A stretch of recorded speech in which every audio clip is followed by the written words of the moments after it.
Jasage, jeu de rôle pour ma vidéo-réponse à coup critique, vidéo-réponse hebdomadaire, mais vous aurez remarqué que la semaine passée, j'ai pas répondu. C'était par rapport au House Rules, puis j'en ai moyen, j'avais rien de vraiment à dire sur le sujet, fait que j'ai dit je vais laisser une semaine passer. Et là, cette semaine, la question c'est parlez-nous de votre donjon mémorable, un donjon mémorable que vous avez fait. T'sais.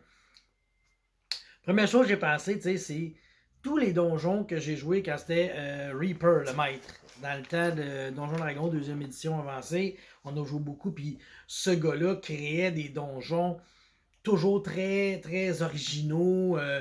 Il y avait du combat, il y avait des énigmes. C'était vraiment le fun. Pour vrai, c'était très original, mais malheureusement pour vous, vous ne pourrez jamais les essayer, ces donjons-là. À moins de connaître Reaper, puis qu'il fasse une game, puis qu'il vous invite personnellement.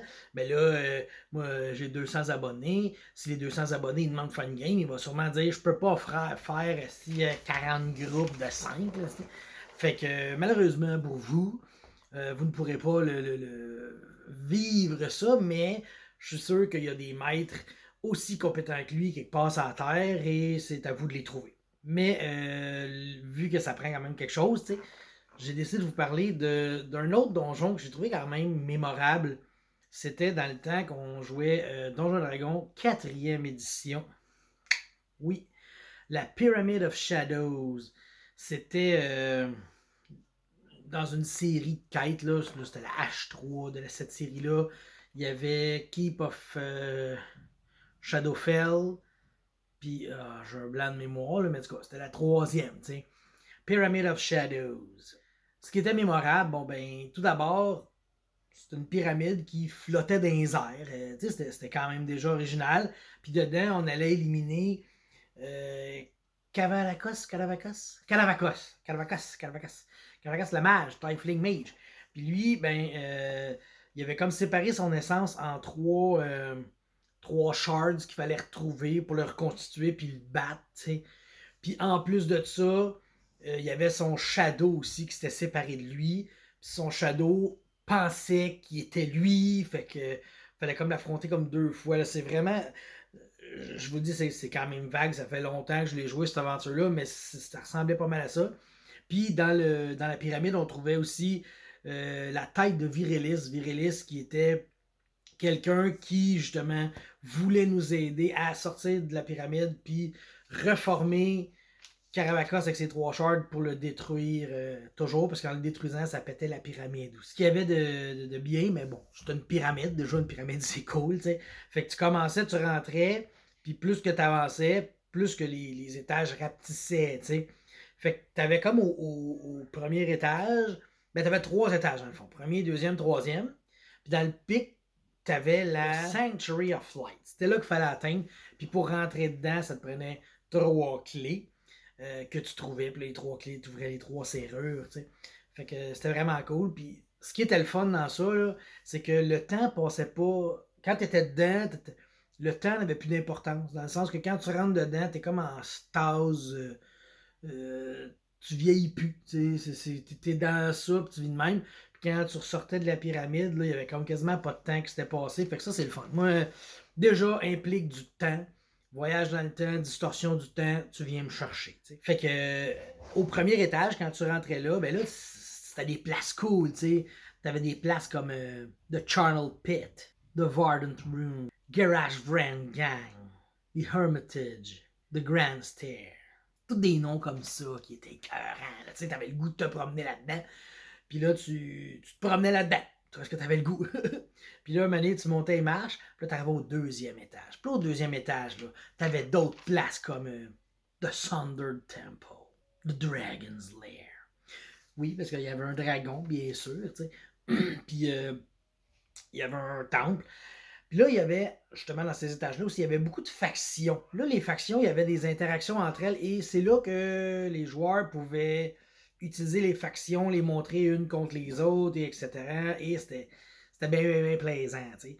J'ai un peu moins de mémoire là, avec les factions, tu sais, mais Il y en avait genre 4-5 dans la pyramide, puis il se faisait chier. Puis, tu sais, je me souviens, on avait vu la map après, tu sais, parce que j'aimais de la map, c'est que tu avais comme toutes les pièces, puis il y avait comme des sections, ils les avaient colorées dans le livre, dans le livre là, parce que c'est une quête préfaite. Fait que dans les sections étaient colorées, fait que c'était facile à voir dans quelle zone t'étais, tu sais. Et mettons qu'on continue, après ça, t'arrivais au troisième étage. Puis au troisième étage aussi, t'avais des incroyables noms comme The Crypt of the Necromancer, The Cyst of Shadow. Fait que encore là, c'est ça. T'es arrivé au troisième étage. Puis il y avait de l'action. C'est sûr qu'on s'entend. C'est une aventure préfaite, puis c'est une game de quatrième édition, donc il y avait quand même beaucoup de combats, tu sais. Mais c'était quand même plaisant, tu sais. Je pense que c'est ça. Tu finissais cette aventure-là au niveau 11 à peu près. Je vois toujours la mémoire parce que j'étais jeune dans ce temps-là, tu sais. Puis je me souviens que Donjon 4 édition devenait pénible au niveau 11 parce qu'au niveau 11, les monstres pognaient un boost de points de vie, je me souviens plus. D'ailleurs, notre maître, ce qu'il avait fait, il avait doublé les dégâts de toutes les créatures. Les créatures faisaient le double de dégâts tout le temps, mais il y avait la moitié de points de vie. Fait que les combats étaient beaucoup plus expéditifs, beaucoup plus dangereux, mais on s'en est quand même très bien sorti. Petite anecdote aussi, dans la pyramide, il y avait une succube. Puis ça, c'était un moment. Ça a tellement été drôle ce moment-là. Il y a comme un joueur qui ouvre la porte, puis là, il y a une succube dans la pièce, puis là, il fait comme Charm Person, viens nous rejoindre, viens nous rejoindre. Fait que lui, il fait comme d'accord, parce qu'il regarde son jet de sauvegarde, puis il s'en va se pitcher dans le lit avec la succube, tu sais. Déjà, ça fait drôle, tu sais. Mais là, après ça, le barbare, il ouvre la porte. Puis lui, il va voir. Puis là, la succube, elle fait ah, viens nous rejoindre, viens nous rejoindre. Mais lui, il réussit son jet de sauvegarde. Fait qu'il fait comme non, puis il referme la porte. Puis là, le reste du groupe, on fait qu'est-ce que tu fais là? Oh, ben, il y avait une fille qui voulait que j'aille la rejoindre dans le lit. Fait que là, c'est comme Chris, notre ami est allé là, il faudrait aller le sauver. Puis là, ça a comme fait une scène assez drôle de le premier rentre, le deuxième, il rentre pas, puis il fait juste dire comme bah, regarde, c'est ça, là, on s'en fout. Mais lui, tu sais, on s'en doute que c'est du danger. Là. Fait que c'était comme une scène assez loufoque, merci. Fait que, du coup, après avoir éliminé tout le monde, ben, c'est ça, tu montes la pyramide, les 3 étages, tu arrives au sanctuaire en haut, tu pètes Calavacos. Puis, ben, c'est pas mal ça. C'était simplement un donjon mémorable. Là. D'ailleurs, en background, là, c'était comme des images de ce donjon-là que j'ai mis. J'étais allé chercher des images du module parce que c'était quand même le fun. Puis c'était des belles images, tu sais. Puis aussi, ben, quand t'achetais le module, c'était le fun parce que t'avais des maps.